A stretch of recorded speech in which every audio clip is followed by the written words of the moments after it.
Boa tarde, pessoal, tudo bem com vocês? Pois bem, agora vamos conversar sobre o caso de Brumadinho, a tragédia, onde em torno de 300 pessoas estão desaparecidas e 9 pessoas perderam suas vidas devido à catástrofe ocorrida, que envolveu a mineradora Vale devido ao rompimento de uma barragem, que gerou sérias consequências. Pois então, o presidente da República, Jair Bolsonaro, sobrevoou sobre a região, o lamaçal que causou esse crime ambiental, né? É um crime, uma irresponsabilidade das autoridades competentes no que tange a questão ambiental, e disse que serão apurados os fatos, cobrará providência das autoridades, mas que essa questão não é responsabilidade, não compete ao governo federal, e sim somente à empresa. E vale lembrar que a mineradora Vale teve 1 bilhão de seus bens bloqueados pela Justiça do Estado de Minas Gerais.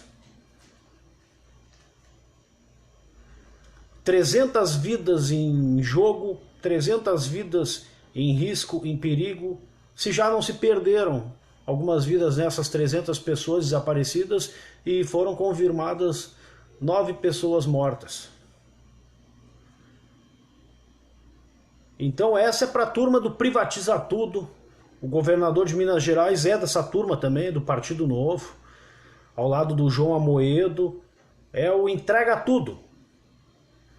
E vale lembrar que o Bolsonaro, lá na época, antes da privatização da Vale do Rio Doce, ele era contra a privatização. Ele disse que era um crime privatizar a Petrobras e a Vale do Rio Doce, empresas do setor estratégico, setor energético. O Bolsonaro era contra e votou contra as privatizações do FHC.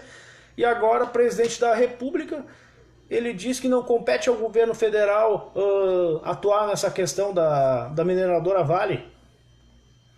E a lição não foi aprendida do caso da Samarco, lá em Mariana, há 3 anos atrás. Daquela tragédia que gerou grandes proporções. Vale relembrar, enquanto a Vale do Rio Doce era uma estatal, uma empresa pública, não teve um caso de desastre ambiental. Só para relembrar algumas pessoas que defendem essa ideia do Estado mínimo. E a Vale do Rio Doce foi criada por Getúlio Vargas para um processo para industrializar o nosso Brasil, para gerar desenvolvimento, gerar empregos, promover a extração, produção de metais, de ferros, aços para a indústria do transporte ferroviário e até elementos finos químicos também, atividades subterrâneas. E sendo que depois da privatização do crime lesa pátria de Fernando Henrique Cardoso em 97, com o argumento de que precisava modernizar o setor de infraestrutura brasileiro, precisava tornar eficiente e acabar com a era Vargas. E tanto é que a Vale do Rio Doce, depois da privatização, a mineradora Vale se tornou uma mera mineradora que produz aço bruto e vende para a China. E a China compra o aço, ao invés só gera lucro só para a mineradora e não gera um lucro, uma socialização desses lucros, um desenvolvimento das nossas indústrias, geração de emprego. Essa mineradora, ela só se tornou uma produtora de buracos, diga-se de passagem, só escava buraco e deu no que deu. E agora cavou a cova de muitas pessoas. Vamos ver os comentários aqui. Paulo Roberto Martins, seja bem-vindo. Tadeu de Souza Vasconcelos culpados? Governo de Minas Gerais e governo do Bolsonaro. Na verdade, governo estadual e governo federal têm responsabilidades, sim. Porque na época o FHC era presidente da República e o governador de Minas Gerais era o glorioso Eduardo Azeredo, o conhecido como Papai Noel da Barbinha Branca, que quase agrediu uma repórter no aeroporto, quase agrediu também talvez até um eleitor, que em 2014 renunciou ao mandato de deputado federal para não ser preso, que é o chefe do Mensalão Tucano, que acabou indo para Papuda, que demorou para cair, né? Que o Mensalão Tucano do PSDB foi muito maior que o Mensalão do PT. Vamos ver aqui, ó, negligência de ambos, verdade. E também no caso da Mariana, do município de Mariana da Samarco, o governo federal, o governo Dilma e o governo Pimentel também tiveram culpa no cartório também. Também tem responsabilidade, sim. E tanto é que, qual foi a medida para os responsáveis da Samarco? Qual a sanção que a empresa sofreu? Algum bloqueio de bem, impedimento de exercer atividade, encampação, enfim, não aconteceu nada em Minas Gerais no caso da Samarco. E agora do caso da mineradora Vale, quem mais está assistindo aqui? Inajara, seja bem-vinda. Nata Goulart, reflexo da impunidade dos poderosos. Abraço, meu amigo. Um grande abraço também, minha querida amiga, sempre na audiência, e sempre é uma honra em poder dividir momentos, situações, militar junto com essa grande amiga, companheira, trabalhista, presidente da Juventude Socialista do PDT de Nova Santa Rita. Bruna Halpe, seja bem-vinda. Ederson Ferreira também, um grande abraço, meu amigo, seja bem-vindo. Uma liderança de movimento estudantil da Universidade Estadual do Rio Grande do Sul. Quem mais aqui? Silmara Girardi também, seja bem-vinda. Quem mais aqui? Algum comentário? Paulo Roberto Martins também, seja bem-vindo. Enio Malheiros, Vendilhões da Pátria. Um bando de apátridas, meu amigo Enio. E aqui no Rio Grande do Sul, o Sartori tentou privatizar a CE, CRM e a Sulgás. No caso de mineradoras, a Companhia Rio Grandense de Mineração, a CRM, também está para ser privatizado. O Eduardo Leite vai continuar o projeto do Sartori.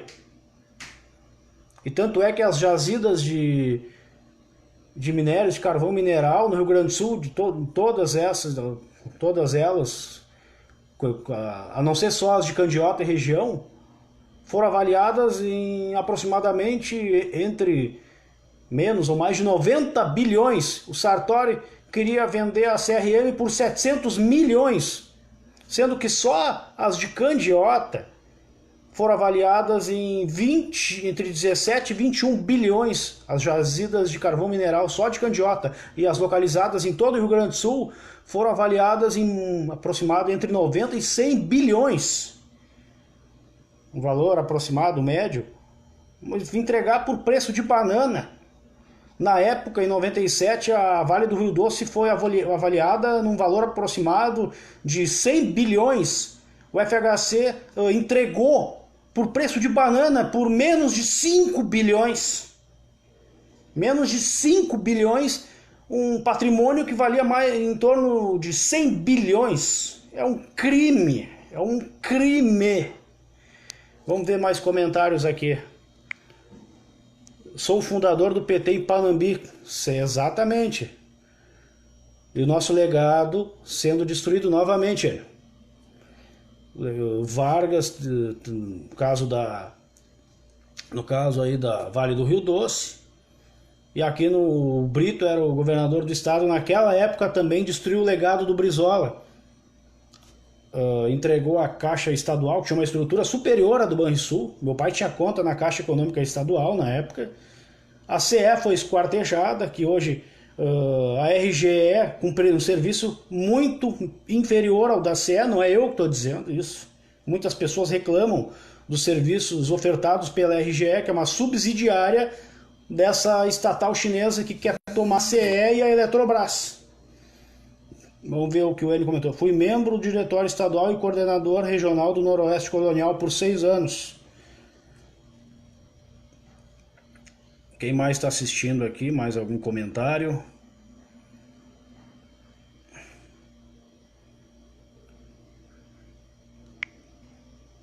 William Rodrigues, do Rio de Janeiro, presidente nacional da Juventude Socialista do PDT. Saudações trabalhistas, meu amigo. Quando é que vai voltar aqui a Porto Alegre, Rio Grande do Sul? Quem mais está assistindo? O Enio. Lisiane Paz Dias, grande amiga, trabalhista também. Como é que tá, amiga? Saudade da amiga. Em breve será mãe. Que Deus abençoe essa criança que virá ao mundo. Saudações trabalhistas, Lisiane. Quem mais? Kátia Carvalho, seja bem-vinda. Quem mais comentou alguma coisa aqui? Juliana Barbosa, seja bem-vinda também. Elvis Cavarengue, de Cachoeirinha. Valcarengue, de Cachoeirinha. Seja bem-vindo, seu Elvis.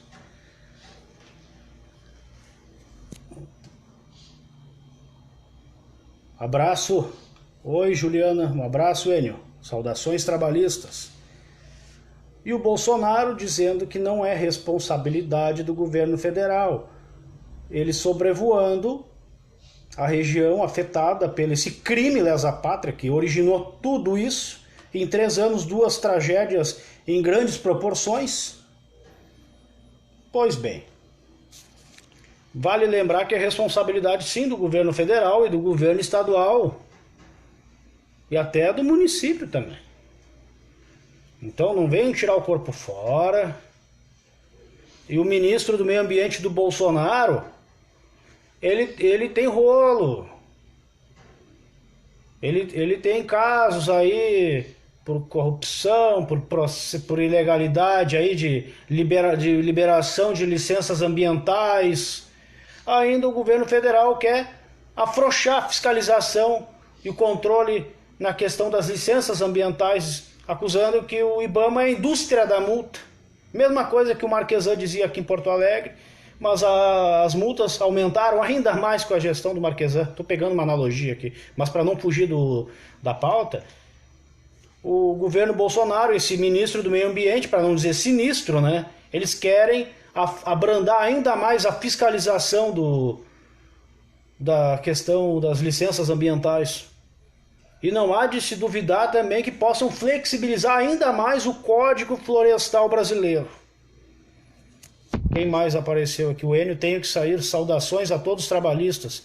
Um grande abraço, meu amigo. Saudações trabalhistas.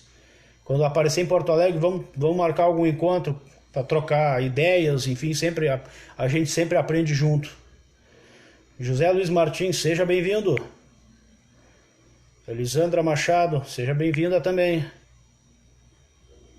Claudete Staguelin, de Sapucaia do Sul, minha querida amiga, que Deus te abençoe, a ti, a tua família, uma mulher maravilhosa, uma guerreira, que Deus te abençoe.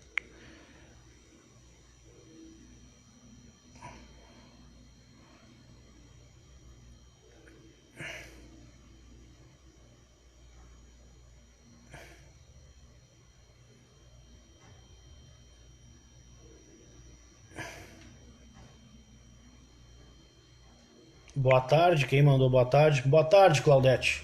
Seja bem-vinda. Saudade da amiga, sempre muito bom tua companhia e conversar com essa pessoa maravilhosa de primeira.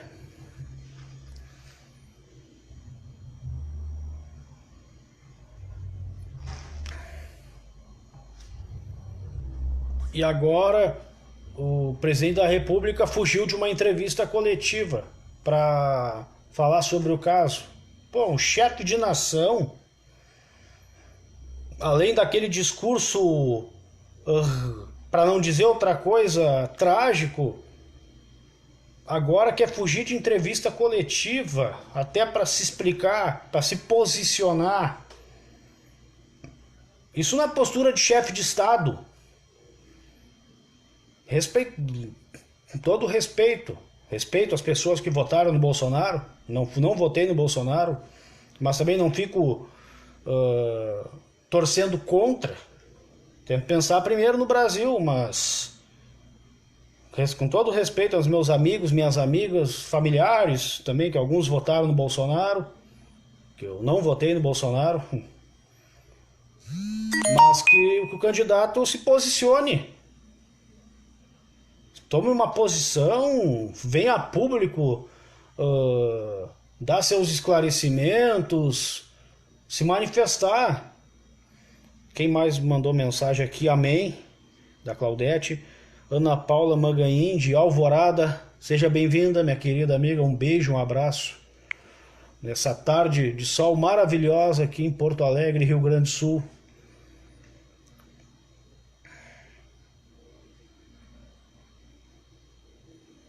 Isso melhor.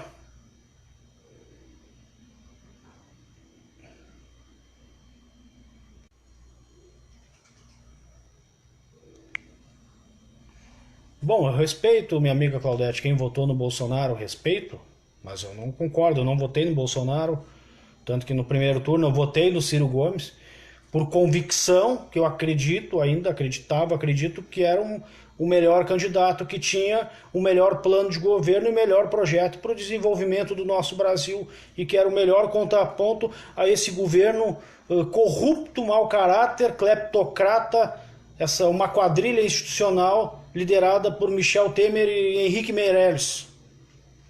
E agora o governo Bolsonaro dando continuidade a essas políticas do Michel Temer. Inclusive vai fazer uma reforma da Previdência ainda mais letal ao trabalhador do que a do Michel Temer.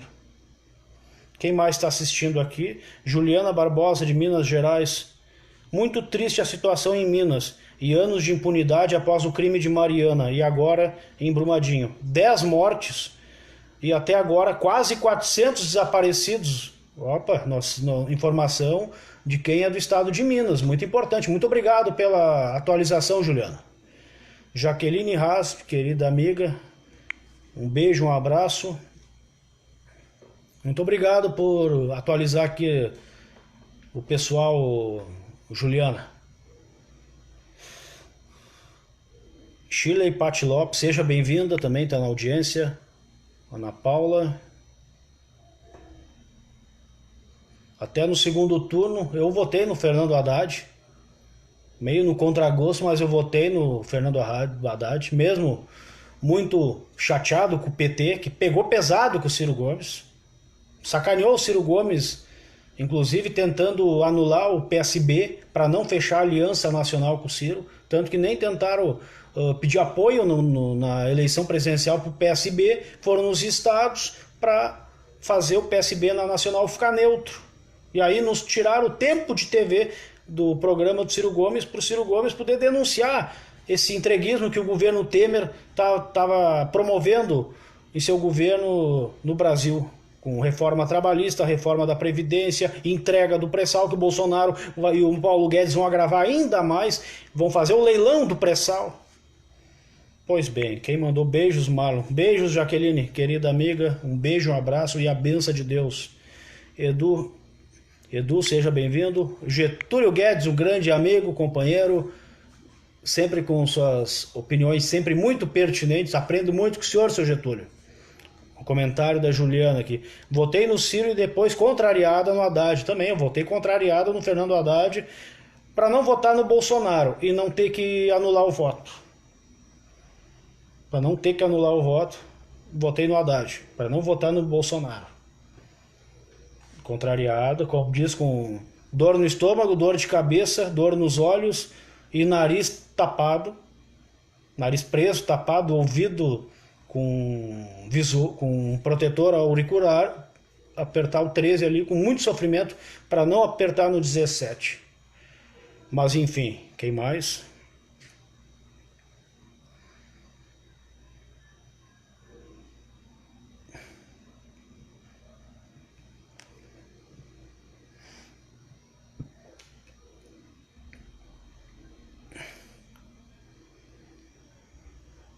Felipe Rosa, seja bem-vindo. Um grande abraço.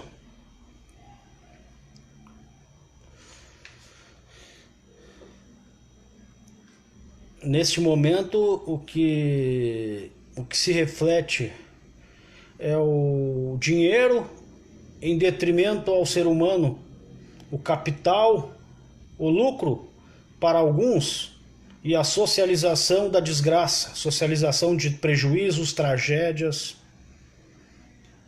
Enfim, virou o lamaçal do sacrifício. Essa é a verdade, o lamaçal do sacrifício em Brumadinho, Minas Gerais. Jaqueline, o que ela comentou aqui? Eu anulei o meu voto e estou tranquila. Respeito a tua opinião.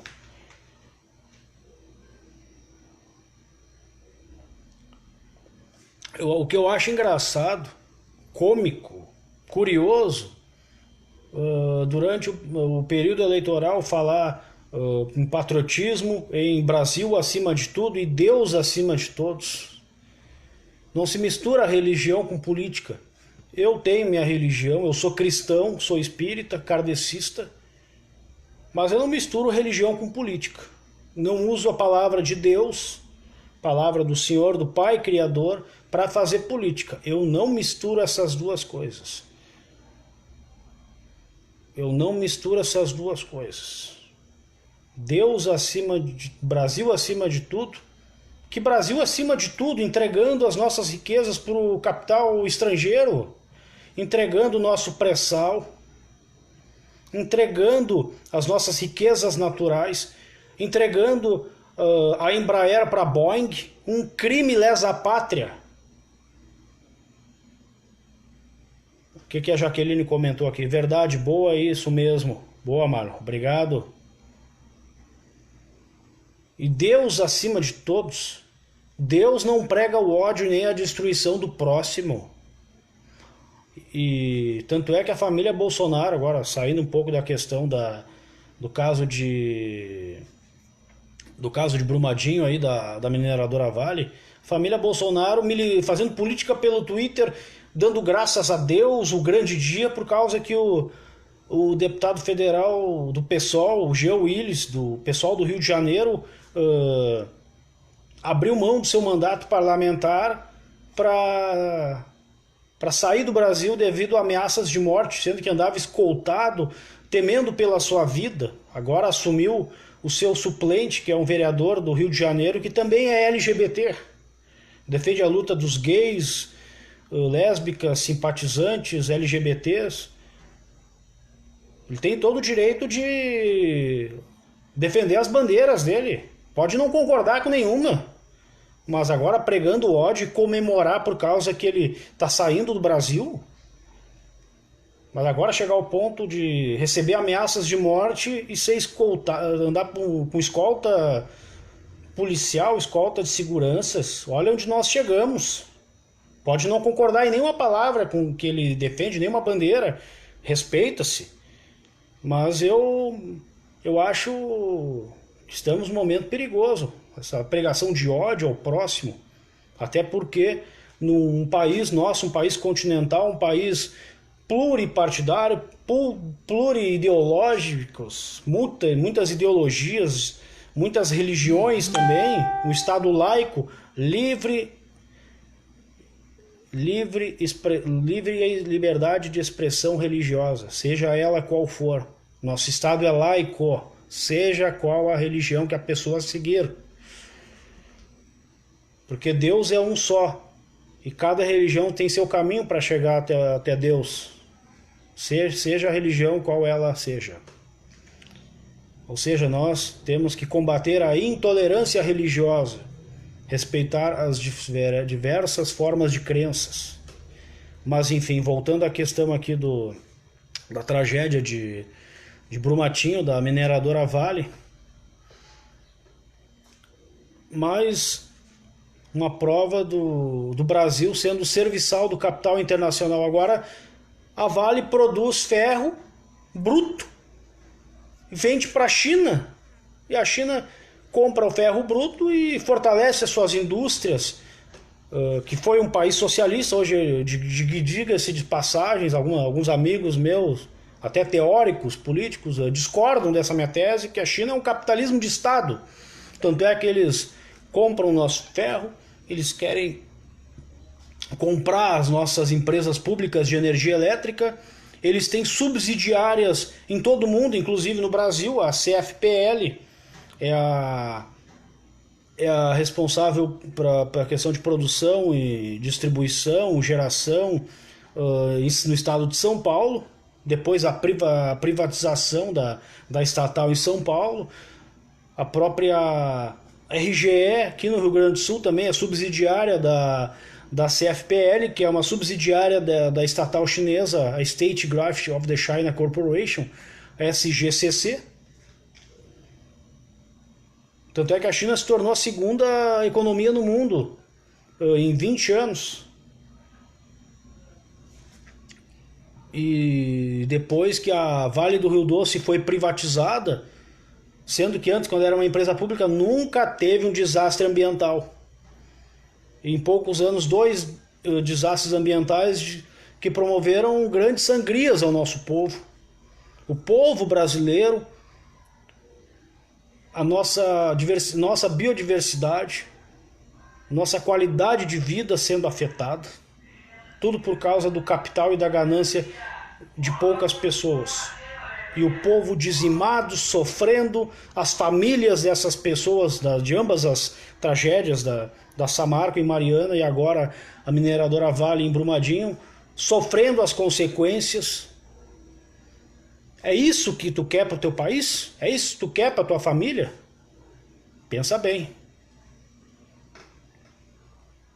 Pois bem, quem mais aqui comentou?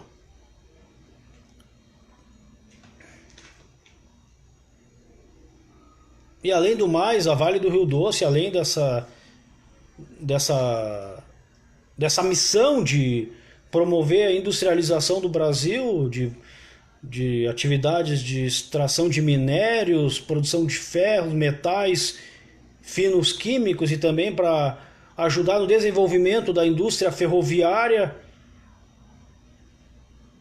ela tinha também políticas de fins sociais e comunitários também. Ela tinha uma função social também.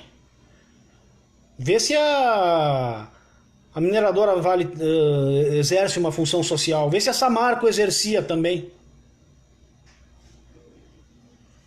Elas exercem alguma função social, comunitária, além das suas missões principais de trabalho de mineração? Eu deixo essa pergunta para vocês, quem está assistindo. Pois bem, para finalizar aqui essa nossa conversa, desejo a todas e a todos vocês um ótimo sábado, uma ótima tarde para todas e todos nós, com a bênção de Deus. Quem ainda não almoçou, que é o meu caso, um bom proveito. E aproveitem, reflitam, que tempos difíceis virão, mas juntos, unidos, somos mais, e juntos, unidos, podemos vencer, e juntos, unidos, sendo mais, nós venceremos. Com a bênção de Deus, um grande abraço na mente, no coração, nas almas de todos e todas nós, e saudações. Um grande abraço.